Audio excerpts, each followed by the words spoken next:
ஸ்ரீமதே ராமானுஜாய நமக. ஆண்டாள் திருவடிகளே சரணம். அன்னவயல் புதுவை ஆண்டாள் அரங்கற்கு பன்னுதிருப்பாவை பல்பதியம் என் இசையால் பாடிக் கொடுத்தாள் நற்பாமாலை பூமாலை சூடிக் கொடுத்தாளைச் சொல்லு. சூடிக் கொடுத்த சுடர்கொடியே தொல்பாவை பாடியருள வல்ல பல்வளையாய் நாடினீ வேங்கடவர்க்கு என்னை விதி என்ற இம்மாற்றம் நம் கடவா வண்ணமே நல்கு. பகவத் விஷயம் தெரிஞ்சு பகவானோட கைங்கரியத்தில் ஆசையோடையும் ஸ்ரத்தையோடையும் கலந்துக்காமல் இருந்தால் 10 பெண்கள் அவர்களை ஒவ்வொருத்தையாக எழுப்பி அழைச்சிண்டு போகிறா. 6வது பாசுரத்திலேருந்து 15வது பாசுரம் வரை. இன்றைக்கு 9வது பாசுர பெண்மணியை அழைக்கிறார்கள். நேற்றைய தோழிய போதரி கண்ணினாய்னு அவளுடைய கண் அழகச் சொல்லி அழைச்சார்கள். இன்றைக்கு இந்த பெண்மணியை நாவுடையாய் அப்படின்னு அழைக்கிறார்கள். ஏன்னா இவள் வாய் பேசும் திறமை உள்ளவள். நம்ம கூட ஹயக்ரீவரை சேவித்தோம், வணங்கினோம், பிரார்த்தனை பண்ணினோம்னா நல்ல நாவன்மை நமக்கு கிடைச்சிடும். ஞானானந்த மயம் தேவம் நிர்மல ஸ்படிகாகிருதம் ஆதாரம் சர்வவித்யானாம் ஹயக்ரீவம் உபாஸ்மகேன்னு இவரோட இந்த ஸ்லோகத்தை சொன்னாலே வார்த்தைகள் மடை திறந்த வெள்ளமாக வந்துடுமா. அடியேனுக்கு ஹயக்ரீவர் சன்னதிக்கு முன்னாடி இதை சொல்கிறது அன்வயிக்கிறதுக்கு எனக்கு பகவான் அவர் இது எனக்கு அருள் புரிஞ்சிருக்கார். அவர் அப்புறம் இவளை சொன்னார். இவளை இந்த பெண்ணை சொன்னால் நங்காய் நாணாதாய் நாவுடையாயின்னு அழகான 3 பதங்களை இந்த இடத்துல ஆண்டாள் வச்சிருக்கா. ஆண்டாள் தமிழை ஆண்டாள் அப்படின்னு சொல்லுவோம் இல்லையா, அதுக்கு இந்த 3 பதங்களே சாட்சி. நம்பி அப்படின்னு சொன்னால் ஆண்பால் ஆண்பால் நம்பி, பெண்பால் நங்காய். நாச்சியார் கோவில் பெருமாளுக்கு கூட திருநறையூர் நம்பி அப்படின்னு தான் பேர். அவர் அப்படி தான் அழைப்போம். நங்காய் அப்படின்னா என்ன அர்த்தம்? குணபூர்த்தி உள்ளவள் அப்படின்னு அர்த்தம். இப்படி பெருமையாக இவளை அழைச்சுட்டு உடனே நாணாதாய் அப்படிங்கிறாளே, ஏன் இப்படி சொல்கிறார்கள் அப்படின்னு பார்த்தா, நாங்கள் 8 பேரை அழைச்சிட்டு வந்துட்டோம், உனக்கு வெட்கமாக இல்லையாடி? சொல்கிறது ஒன்று செய்கிறது ஒன்றா இருக்கே அப்படின்னா. ஏன்னா நாங்கள் நீ எங்களை அழைச்சிட்டு போகிறேன், எல்லாரையும் நான் அழைச்சிட்டு போகிறேன்னு நீ சொல்லியிருந்த. ஆனால் இதுவரையிலும் நீ வரவே இல்லை. நாங்கள் போய் 8 பேரை அழைச்சிட்டு வந்துட்டோம், நீ பேசாமல் படுத்துட்டுருக்கியே, வெட்கமா இல்லையா? நாணாதாய் அப்படின்னு இந்த பெண்ணை பார்த்து அழைக்கிறார்கள். நம்ம ஒவ்வொருத்தருமே வெட்கப்படணும். எப்போ அப்படின்னா, பிரத்தியாரை துன்புறுத்துகிற போது, கோபப்படுற போது, ஏமாத்துகிற போது, தகாத செயல்களை செய்கிற போது நம்ம ஒவ்வொருத்தரும் வெட்கப்படணும். லக்ஷ்மணர் ஒரு தடவை தகாத வார்த்தையை பேசிட்டு வெட்கப்பட்டார். எப்போ அப்படின்னா, பரதன் அயோத்தி மக்களோடையும் ரிஷிகளோடையும் சைன்யங்களோடையும் ராமண்ணாவை காட்டிலேருந்து திரும்ப நாட்டுக்கு அழைச்சிண்டு போயிடணும் அப்படின்னு அயோத்தி ராஜ்யத்தை அவர்கிட்ட ஒப்படைச்சுடணுங்கிற எண்ணத்தில் அவன் வந்தான். ஆனால் லக்ஷ்மணன் என்ன பண்ணான்? அதை தப்பாக புரிஞ்சுட்டு, அண்ணா நம்ம காட்டில் கூட வாழக்கூடாதுன்னு நம்மளை துரத்துறதுக்கு வந்துட்டான் பரதன் அப்படின்னு கோல் சொன்னான். லக்ஷ்மணா, பரதனை பற்றி உனக்கு எதுவுமே தெரியாதுப்பா. அவன் என்னை பார்க்கறதுக்காக வரான். இப்படி அவனை பற்றி நீ தப்பாக பேசுறியே. நான் 14 வருஷம் பரதனை அழைச்சிட்டு காட்டுக்கு போகிறேன், நீ அயோத்திக்கு போய் அங்கே போய் நாட்டில் சுகமாக இரு அப்படின்னு விட்டான்.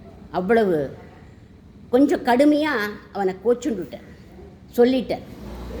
பரதன் எதுக்காக வந்தான்னு தெரிஞ்சுட்டான் லக்ஷ்மணன். உடனே ரொம்ப வெட்கப்பட்டான், வேதனைப்பட்டான். நாவுடைய நங்கையே, நீ குணபூர்த்தி உள்ளவளாச்சே, சொல்கிறது ஒன்று செய்கிறது ஒன்றா இருக்கக்கூடாதுன்னு ஆண்டாள் இந்த பெண்மணிக்கு அட்வைஸ் பண்ணி இந்த பாசுரத்தை தொடங்கிறதே ரொம்ப விசேஷம். எப்படி தொடங்குறா? உங்கள் புழக்கடை தோட்டத்து வாவியுள் செங்கழி நீர் வாய் நெகிழ்ந்து ஆம்பல் வாய் கூம்பினகான் செங்கல் பொடிக்கூரை வெண்பல் தவத்தவர் தங்கள் திருக்கோவில் சங்கிடுவான் போகின்றார் எங்களை முன்னம் எழுப்புவான் வாய்ப்பேசும் நங்காய் எழுந்திராய் நாணாதாய் நாவுடையாய் சங்கொடு சக்கரம் ஏந்தும் தடக்கையன் பங்கைய கண்ணனை பாடேலோரெம்பாவாய். சின்னவர்கள் பெரியவர்கள்னு பார்த்து பார்த்து அவளுக்கு வயசுக்கு தக்கபடி அழைக்கிறது தான் நம்மளுடைய சம்பிரதாயம். நம்மளை அப்படி தான் நம்மளுடைய பெரியவர்கள் பழக்கி வச்சுருக்கா. சின்ன வயசுலேயே இதை பழக்கி வச்சதுனால நம்ம என்ன பண்ணுவோம், சின்னவா வந்தா, வயசில் சின்னவா வந்தான்னா வா அப்படின்னு அழைப்போம். சம வயசு உள்ளவாளை எப்படி கூப்பிடுவோம், வாரும் அப்படின்னு சொல்லுவோம். ஆனால் சொல்கிறதில்ல யாருமே. பெரியவர்கள் வந்தானாக்க எழுந்தருளணும் அப்படின்னு அழைப்போம் இல்லையா. அதன்படி இந்த பெண்ணை உங்கள் அப்படின்னு பகுவச்சனத்தில் குறிப்பிட்டு இந்த பாசுரத்தை ஆண்டாள் தொடங்கிறதே ரொம்ப ரொம்ப விசேஷம். இந்த தோழிக்கு சித்திரக்கூடத்தில் ரொம்ப ஈடுபாடு உண்டாம். ஏன்னா சீதாராமர்களுக்கு அது ரொம்ப பிடிச்ச இடம் அப்படிங்கிறதுனால இவளுக்கும் அதில் ரொம்ப ஈடுபாடு உண்டு. சீதாராமர்கள் ஒருத்தர் நினச்சிக்கிறா, பேசிக்கிறா. ரமணீயமாக இருக்கே இந்த சூழ்நிலை. மந்தாகினி நதி அழகாக சலசலன்னு ஓடுறது. 14 வருஷ அயோத்தி மாதிரியே இருக்குது. அதனால் 14 வருஷ வனவாசத்தையும் நம்ம இங்கேயே கழிச்சுடலாமா அப்படின்னு ஒருத்தர் நினைக்கிறா அப்படின்னு வால்மீகி எழுதுறார். அப்பிரவிச்ச வராரோகாம் சந்திரசாரு நிபானனாம் விதேக ராஜஸ்ய சுதாம் ராமோ ராஜீவலோச்சனக அப்படின்னு இவ நினைக்கிறாளாம் அப்படின்னு சொல்கிறார் அவர். இந்த இடத்துல 2 விதமான புஷ்பங்கள் அந்த சித்திரக்கூடத்தில் பூக்கிறதாம். ஒன்று செங்கழநீர் அப்படிங்கிற தாமரை புஷ்பம், இன்னொன்று ஆம்பல் அப்படிங்கிற அல்லி புஷ்பம். இந்த சூழல் ரொம்ப நன்னா இருக்கேன்னு திவ்ய தம்பதிகள் ஒருத்தருக்கொருத்தர் பேசின்னு இருக்கா, நினச்சின்னு இருக்கா.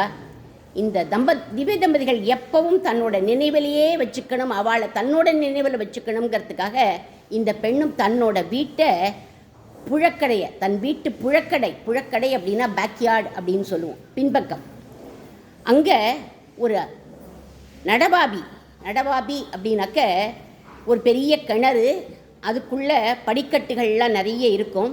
இறங்கி அமிழ்ந்து நல்லா நீராடலாம். அந்த மாதிரி இவ அமைச்சிருக்கா. ஏன்னா எப்பவும் திவ்ய தம்பதிகளை ஞாபகம் வச்சுக்கணும் அப்படின்னு. அந்த தோட்டத்துலேயும் நடவாபிலையும் நிறைய புஷ்ப செடிகளையும் வச்சுருக்காளாம். எல்லா புஷ்பங்களையும் ராமனுக்கு பூஜை பண்ணணும், திவ்ய தம்பதிகளுக்கு பூஜை பண்ணணும் அப்படின்னே பயன்படுத்துவாளாம். அவளுக்கு தான் வச்சுருக்காளாம். ஏன்னா அந்த ராமன் எப்போ வேணாலும் வருவான்ங்கிறதுனால 24 மணி நேரமும் புஷ்பங்கள் புஷ்பிக்கும்படி அமைச்சிருக்காளாம். 24 மணி நேரம்னா காலம்புற செங்கழி நீர் பூக்கும், சாயங்காலம் ஆயிடுத்துனா அல்லி பூக்க ஆரம்பிச்சிடும். அதனால் அந்த மாதிரி அமைச்சிருக்காளாம்.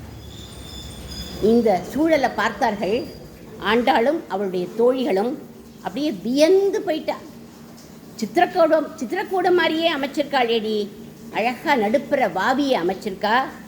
மந்தாகினி நதி நினைவூட்டுறது இவ வீட்டு இந்த வாவிக்குள்ளே இருக்கிற தண்ணீர் அப்படின்னு திவ்ய தம்பதிகள் பேரில் இவளுக்கு எவ்வளவு அன்பு அப்படின்னு வியந்து போகிறாளாம் ஆண்டாள் நாச்சியார் அவளுடைய வீட்டை பார்த்து. அவளுடைய வீட்டுக்கு நேர வாசலில் போகலை, பின்பக்கத்து வழியாக போய் இதெல்லாம் பார்க்கிறார்கள். உடனே விடிஞ்சதுக்கு அடையாளமாக இவ என்ன பண்ணுறா, இவ வீட்டு தோட்டத்தில் உள்ள புஷ்பங்களை சொல்லி ஒரு புஷ்பம் மலர்ந்துடுத்து, மற்றொரு புஷ்பம் கூஞ்சுடுத்து அப்படிங்கிறத கவிநயத்தோட வாய் நெகிழ்ந்து வாய் கூம்பியது அப்படின்னு பாடுறா நம்ம ஆண்டாள். உங்கள் புழக்கடை தோட்டத்து வாவியுள் செங்கழி நீர் வாய் நெகிழ்ந்து ஆம்பல் வாய் கூம்பினகான்னு விடிஞ்சதுக்கு அடையாளம் சொன்னா. இவோ சொன்ன உடனே சொல்கிறா, நங்காய் எழுந்துருமா, சித்திரக்கூடம் மாதிரியே உன்னோட தோட்டம் போட்டு வச்சிருக்கியே, உன்னோட தோட்டத்தில் எல்லா புஷ்பங்களையும் வச்சிருக்கியே, அதுக்குள்ளே இருக்கிற நடவாப்பியில் செங்கழி நீர் புஷ்பமெல்லாம் மலர்ந்து போயிடுத்து, ஆம்பல் புஷ்பம் கூம்பி போச்சு, சூரியன் உதிச்சாச்சு, சந்திரன் மறைஞ்சுடுத்து, காலம்பரை விடிஞ்சுடுத்து, உன்னோட தோட்டத்தில் வந்து நீயே பாரு அப்படின்னு அழைச்சார்கள். உள்ளே படுத்துட்டுருக்கிறவோ வாய் பேசும் நங்கை, நாவுடையாய் அப்படின்னு சொல்லியிருக்கோம் இல்லையா, வாய் பேசும் நங்கை. அதனால் அவள் சொல்கிறா, உங்களுக்கெல்லாம் ரொம்ப அவசரம் டி, பகவானை போய் அனுபவிக்கணுங்கிறதுல நீங்கள்லாம் ரொம்ப குறியாக இருக்கேள். அதனால் நீங்களே ஆம்பல் வாயப்பை மூடிட்டு செங்கழின தாமரை புஷ்பத்தை பிரித்து வச்சிருப்பேள் அப்படின்னா.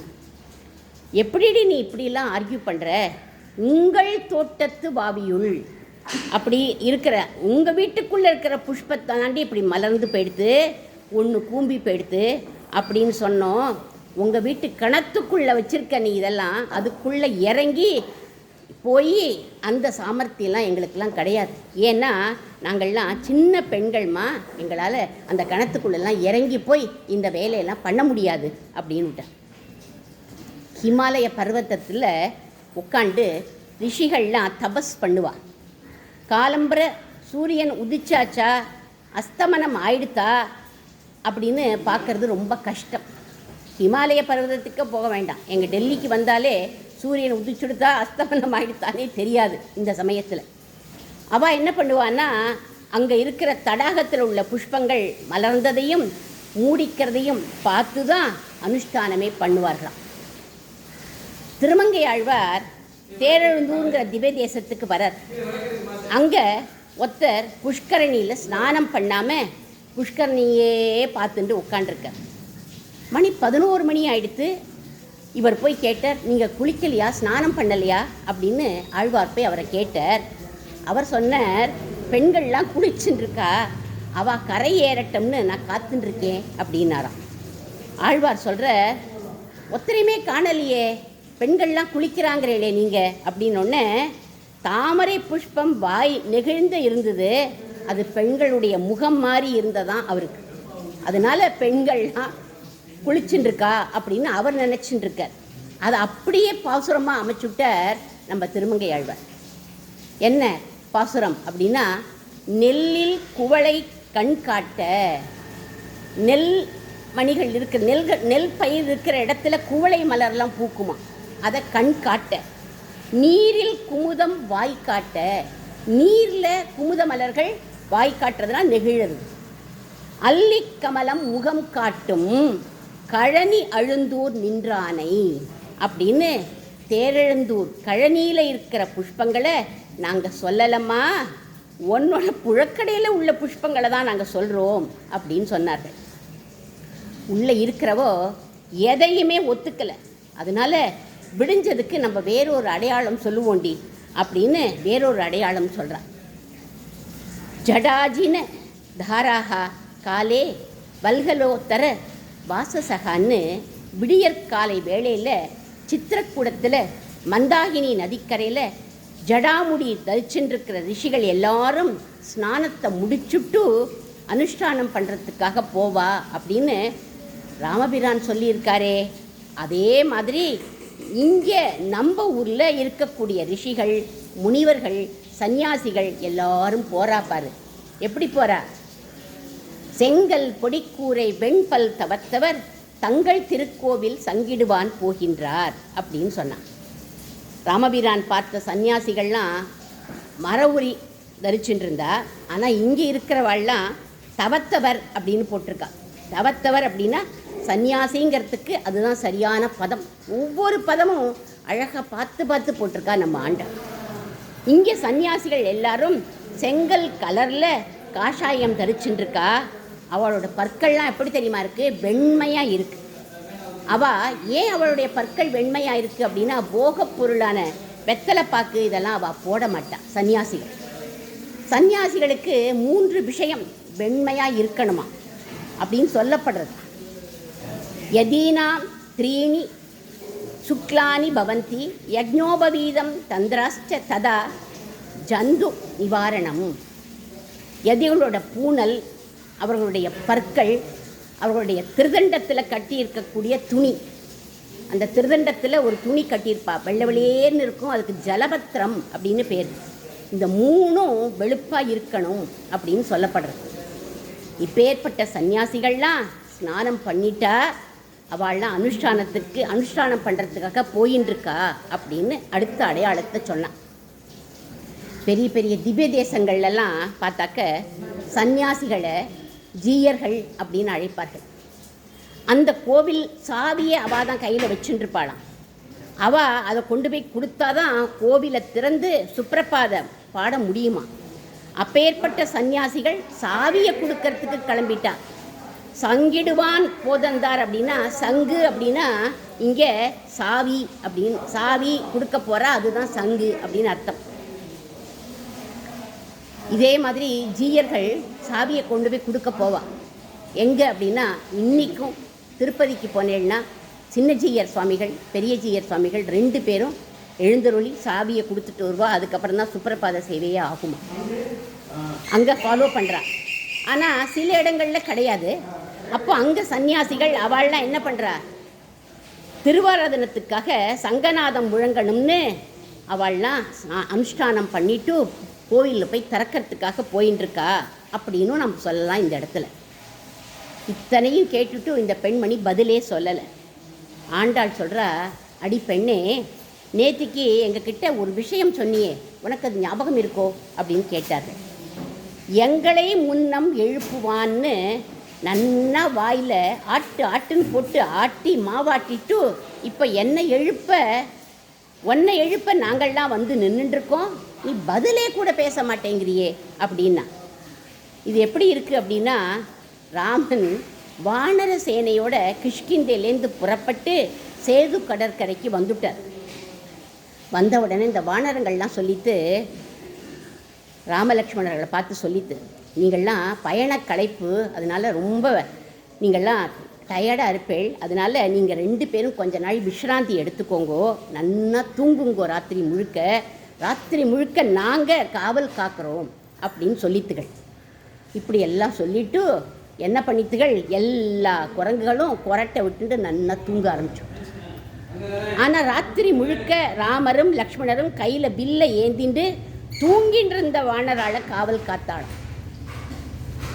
அதை ஆழ்வார் சொல்கிறார், ஒருவில்லால் ஓங்குமன் நீர் அடைத்து உலகங்கள் உய்ய செருவிலே அரக்கர்கோனை செற்ற நம் சேவகனார் அப்படின்னு ஆழ்வார் சொல்கிற மாதிரி ராத்திரி முழுக்க ராமர் கண் விழித்து அவளை காப்பாற்றினர். அது மாதிரி தான் இங்கேயும் நீ வந்து எழுப்புறேன்னு சொல்லிட்டு நீ தூங்கி போயிட்ட, நாங்கள் வந்து உன்னை எழுப்புறோம், நானாதாய் வெட்கமா இல்லையா உனக்கு, நாவுடைய நங்கையே, இப்போது அந்த வார்த்தை என்னாச்சு அப்படின்னு கேட்குறா. தசரதர் விஸ்வாமித்திரருக்கு சொன்ன வார்த்தை மாதிரி இருக்கே உன்னோட வார்த்தை அப்படின்னா. தசரதர் என்ன சொன்னார் விஸ்வாமித்திரருக்கு? விஸ்வாமித்திரர் தசரருடைய அரண்மனைக்குள்ளே நுழையிறார். ததைவாக மனம் மன்யே ஸ்வாகதம் தே மகாமுனே கஞ்ச பரமம் காமம் கரோமிக்கு முகுஷிதக. ஸ்வாகதம் மகாமுனிவரே, வாங்கோ வாங்கோ, உங்களுக்கு எது சந்தோஷத்தை கொடுக்குமோ அதை நான் செய்ய கடவேன்னு பிரதிஜை பண்ணிட்டார் தசரத சக்கரவர்த்தி. அப்போவே உள்ள நுழையிறப்போதே உங்களுக்கு என்ன பண்ணணுமோ அதை நான் பண்ணுறேன் அப்படின்னு சத்தியம் பண்ணி கொடுத்துட்டு மாட்டின்னு விட்டார். அந்த மாதிரி நீயும் எங்ககிட்ட இப்போ மாட்டின்னு விட்ட, சொன்ன வார்த்தையில் நீ ஸ்திரமாக இல்லையே அப்படிங்கிறா. விஸ்வாமித்திரர் தசரதரை கேட்ட மாதிரி நாங்கள் உன்னை இப்போ கேட்கட்டுமா? தசரதரை பார்த்து விஸ்வாமித்திரர் என்ன கேட்டார் அப்படின்னா, பூர்வம் அர்த்தம் பிரதிஸ்ருத்திய பிரதிஜாம் காதும் இச்சசி. முதல்ல பிரதிஜை பண்ணின ராமனை என்னோட அனுப்புகிறேன்னு, இப்போ நீ பின்வாங்கிட்டியே தசரதா அப்படின்னு விஸ்வாமித்திரர் தசரதை பார்த்து கேட்டார். அப்போது தசரதர் சொல்கிறார், ஊனஷோடச வருஷோமே ராமோ ராஜீவ லோச்சனக. என்னோட ராமனுக்கு 16 வயசு கூட ஆகலை, அவன் தாமரை கண்ணன், ராத்திரியில் அவன் கண் விழிக்க மாட்டான், ராட்சசாலோடு அவன் எப்படி சண்டை போடுவான், அவளோ ராத்திரி முழுக்க முழிச்சுட்டுருப்பா. என்னோடய குழந்தை பாடசாலையிலேருந்து வந்த உடனே சாயங்காலம் அவள் அம்மா ஒரு கூடையில் இத்தனை சீடையை போட்டு கொடுப்பா, அதை கையில் வச்சுட்டே அந்த குழந்தை தூங்கி போயிடும். அதனால நீங்கள் என்ன பண்ணுங்கோ, அவனை நான் அனுப்பலை, நான் வேணா வரேன் உங்களோட அப்படின்னார். அதுக்கப்புறம் இல்லை, என்னோடய படைகளெல்லாம் நான் அனுப்புகிறேன் அப்படின்னு சொன்னாராம். தசரதா, நீ இப்படிலாம் சொல்லலாமாப்பா, நீ சூரிய குலத்து ராஜா, உங்கள் குலத்தில் யாருமே வாக்கு தவறினது கிடையாது, பிரதிஜை பண்ணிவிட்டு இப்படி பின்வாங்கிறியே, இது நியாயமா? ஒரு ராஜாக்கு இது அழகல்ல அப்படின்னு விஸ்வாமித்திரர் கேட்ட மாதிரி நாங்கள் உன்னை இப்போ கேட்குறோம் டி. செயலில் காட்ட மாட்ட போல இருக்கே, நான் உடையவளே அப்படின்னு இவளோட பேச்சாற்றலை சொல்கிறார்கள் இந்த இடத்துல. நான் உடைய நங்கையே அப்படின்னு இவளுடைய பேச்சாற்றலில் மாறி மாறி பேசுகிறியே அப்படின்னு சொல்கிறார்கள். பேச்சாற்றலில் சிறந்தவர் யார் அப்படின்னா ஹனுமான். ராமரே லக்ஷ்மணர்கிட்ட சொல்கிறாராம். எப்போ அப்படின்னா சுக்ரீவன் என்ன பண்ணால் ஹனுமனை அனுப்பி அந்த ரிஷியமுக பர்வதத்துக்கிட்ட 2 பேர் மான் தோல் மர உரி தரிச்சுட்டு நிற்கிறா பாரு, வாலி தான் அமுச்சிருக்கான் என்னை கொல்லணும்னு, யார் அவான்னு போய் தெரிஞ்சுட்டு வா அப்படின்னு சொன்னானா சுக்ரீவன். உடனே ஹனுமன் வர என்னன்னு விசாரிக்கிறதுக்காக வர. நம்மளாக இருந்தால் நேராக வந்த உடனே நீங்கள் யார், எதுக்கு வந்தேள் இப்படி தானே கேட்போம். அப்படிலாம் அவர் கேட்கலை. அவர் என்ன அவர் எப்படி கேட்டார் அப்படின்னா, அதை கம்பன் அழகாக சொல்கிறார். யாரென விளம்புகேன் நான், என் குலத் தலைவர்க்கு உம்மை வீரநீர் பணித்தீர் என்றான் மெய்மையின் வேலி போல்வான். நீங்கள் யாருன்னு கேட்கல, எங்கள் மகாராஜா சுக்ரீவ மகாராஜா என்னை அனுப்பியிருக்கார், போய் பார்த்துண்டு வான்னு அவர்கிட்ட போய் நான் நீங்கள் யாருங்கிறத சொல்லணும் அப்படின்னு பணிவோடு கேட்டான். இவரோட இந்த பேச்சில் ஒரு நயம் இருந்துதான். அந்த பேசுகிற பேச்சு, அதை கன்வே பண்ணுற விதம் அத்தனை அழகாக இருந்துதான். அதைத்தான் ராமர் லக்ஷ்மணர்கிட்ட சொல்கிறார். லக்ஷ்மணா, இவன் எப்படி பேசுகிறான் பார்த்தியா, இவன் 3 வேதங்களையும் படித்தவன் மாதிரி தெரியறான் அப்படின்னு. நான் ரிக்வேத விநீதஸ்ய ந யஜுர்வேத தாரிணாக ந சாமவேத விதூஷக சக்கியமேவம் பிரபாஷிதக. ரிக்வேதத்தை கசடர கற்றவனால தான் இப்படிலாம் சரளமாக பேச முடியும், பணிவு இருக்குமா. இவன் பேச்சில் ஒரு எடிட்டிங் பர்ஃபெக்ட், ரொம்ப அழகாக இருக்குது. அழகாக எடிட் பண்ணி பேசுகிறான், தொகுத்து சரியாக வழங்குறான். அதனால் இவன் யஜுர்வேதமும் அத்தியனம் பண்ணியிருக்கான் அப்படின்னர். அப்புறம் இவனுடைய பேச்சில் பார்த்தியா ஒரு இனிமை இருக்குது பாரு, ஒரு இசை ஓசை பறந்து பாரு. அதனால்தான் இவன் சாமவேதமும் படிச்சிருக்கான். சாமவேதக்காரது இசையோடு தான் சொல்லுவான், அதனால் இவன் இசையும் படிச்சிருக்கான் அப்படின்னு சொன்னான். அதுக்கப்புறம் சொல்கிறார், நூனம் வியாகரணம் கிருஷ்ணம் அனேன பகுநாஸ்ருதம் பகு வியாகரதா அனேன ந கிஞ்சித் அபசப்திதம். பேசுகிற போது கோர்வையாக சிரிச்ச முகத்தோடு பேசுகிறான். இத்தனை நாள் பேசினானே, ஒரு வார்த்தை கூட அபசப்தம் வரவே இல்லை பற்றியா, எத்தனை அழகாக பேசினான் பாரு அப்படின்னு ராமர் சொல்கிற லக்ஷ்மணர்கிட்ட. அதை கம்பனும் சொல்கிற, இல்லாத உலகத்து எங்கும் இங்கு இவன் இசைகள் கூற கல்லாத கலையும் வேதக் கடலுமே என்னும் காட்சி சொல்லாலே தோன்றிற்று அன்றே யார் கொல் இச்சொல்லின் செல்வன். யார் கொல், இவன் யாரு, இந்த சொல்லின் செல்வன். பில்லார் தோள் இளைய வீர விரிஞ்சனோ, இவன் விரிஞ்சனா விடைவல்லானோ அப்படின்னு கேட்குறார். விரிஞ்சனோன்னா பிரம்மாவாய்வோம், இல்லை விடைவல்லானோ அப்படின்னாக்கா சிவபெருமானா, யாருன்னு தெரியலையேப்பா அப்படின்னு இவர் என்ன பண்ணார், சொல்லின் செல்வன் அப்படின்னு ராமர் ஹனுமனுக்கு கொடுத்த பட்டம். வாக்கு வன்மையில் கெட்டிக்காரன் அப்படின்னு அர்த்தம். ஆனால் சொல்லின் செல்வனுக்கு ரொம்ப அழகாக வேறு விதமாகவும் வியாக்கியானம் பண்ணுவார். சொல்லின் செல்வனுக்கு சொன்னால் செல்வான். செல்வான் எங்கே செல்வான், சீதையை தேடிப்போ அப்படின்னு சொன்னாக்க இவன் லங்கைக்கு செல்வான், சீதையை காண்பான், வெல்வான், கண்டேன் சீதைன்னு வந்து சொல்வான். தூது போக இவன் தான் சரியான ஆளுங்கிறத ராமர் தீர்மானிச்சுட்டார். அதனால் சொல்லின் செல்வன்கிற பட்டத்தை இப்போவே கொடுத்துட்டாராம், செல்வான் அப்படிங்கிறத வச்சுட்டு. இந்த மாதிரியும் 2 வேறு விதமாக வியாக்கியானம் பண்ணுவார்கள். இப்படி ஹனுமனோட பேச்சை கேட்டுட்டு ராமனே அப்படியே மயங்கி போயிட்டானோ. நாவுடையவளான நீ உன்னோட பேச்சை கேட்ட பகவான் மயங்கி போய் எது கேட்டாலும் கொடுத்துடுவாண்டிமா, அதனால் நீ எங்களோட வா அப்படின்னு அழைச்சார்கள். சரி சரி, நீங்கள் கூப்பிட்றேன் இவ்வளோ தூரம், நான் வரேன், எதுக்காக இவ்வளோ சீக்கிரமாக கிளம்பி போகிறேன் அப்படின்னு கேட்டான். எம்பெருமானை பாடுறதுக்கு தாம்மா நாங்கள்லாம் போகிறோம்.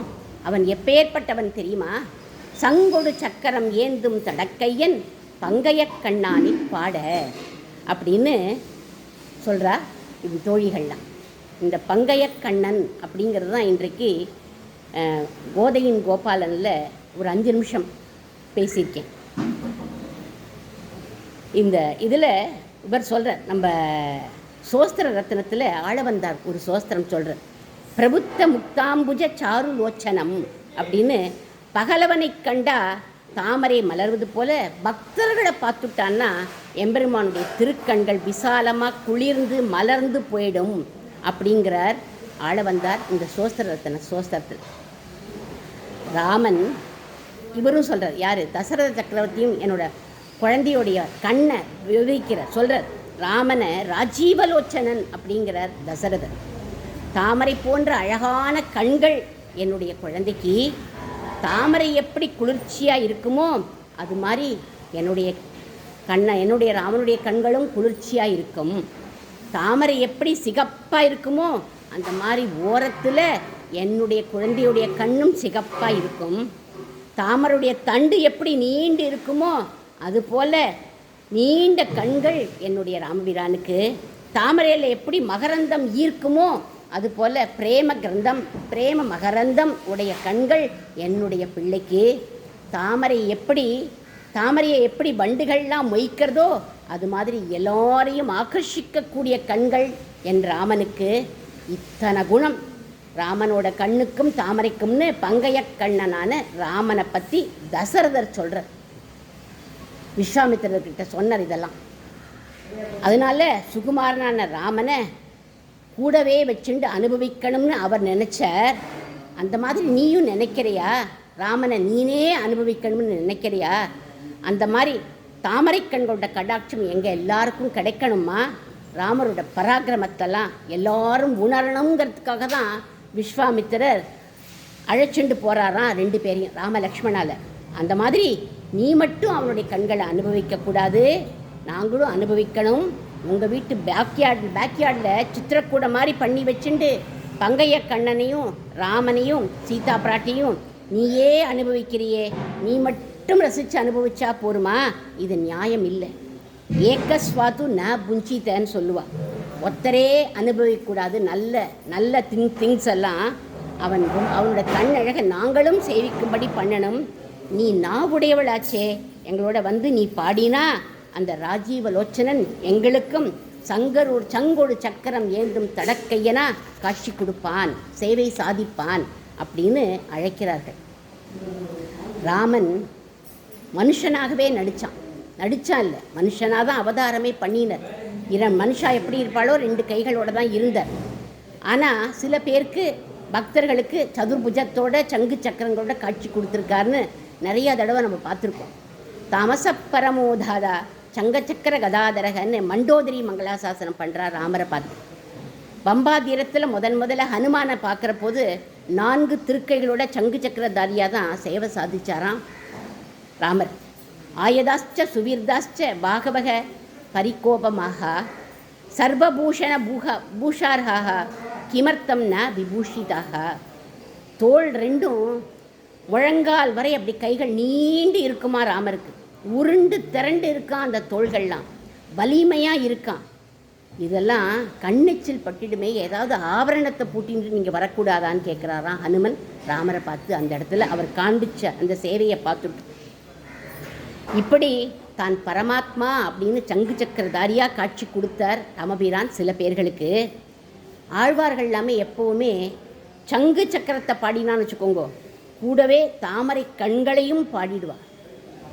ஆண்டாள் மாதிரியே, ஆண்டாள் எப்படி தாமரை கண்களை பாடினாலும் அந்த மாதிரி அவளும் பாடுவாள்.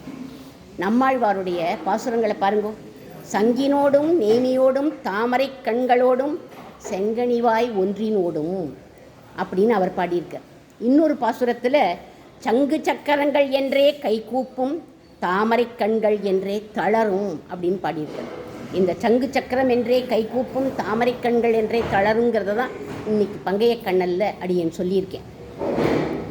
ஏன் இப்படி பாடுறா அப்படிங்கிறதுக்கு நம்ம பூர்வாச்சாரியர்கள் எப்படி வியாக்கியானம் பண்ணுறா அப்படின்னா, பக்தர்களை கண்களால் நன்னா கடாட்சம் பண்ணணும்னு ஆசை. ஏற்கனவே கண்கள் நன்னா விரிஞ்சு இருக்குது, ஆனாலும் பகவானுக்கு திருப்தி இல்லையாம். பெருமாள் சத்திய சங்கல்பனாச்சே, நினச்ச உடனேயே அது நீண்டு வளர்ந்துட்டே போகிறதான். எங்கே வரையிலும் வளர்ந்துட்டு போகுதுன்னா காது வரைக்கும் போயிடுத்தான். காதுக்கு பக்கத்தில் என்ன இருக்குது? சங்கும் சக்கரமும் இருக்குது காதுக்கு பக்கத்தில். அதுவரை நீண்டு போயிடுத்து. அவ்வளவு கடாட்சிக்கணும்னு பெருமாளுக்கு ரொம்ப ஆசையாம். அதனால தான் ஆழ்வார்கள் எல்லாரும் சங்கொடு சக்கரம் ஏந்தும் தடக்கையன் பங்கையக்கண்ணன்னு பாடினார்கள் அப்படின்னு இந்த விதமாகவும் வியாக்கியானம் பண்ணுவார்கள். நாவுடைய நங்கையே எங்களோட வந்து கலந்து அந்த சங்கு சக்கரதாரியான பங்கையக்கண்ணனை பாடுறதுக்கு பா அப்படின்னு அழைச்சார்கள். இந்த பெண்ணும் இவர்களோட நாவுடைய நங்கையும் என்ன பண்ணிட்டா? இவளோட வந்து கலந்துட்டா அப்படின்னு ஆண்டாள் முடிக்கிறா இந்த பாசுரத்தை. ஆண்டாள் திருவடிகளே சரணம்.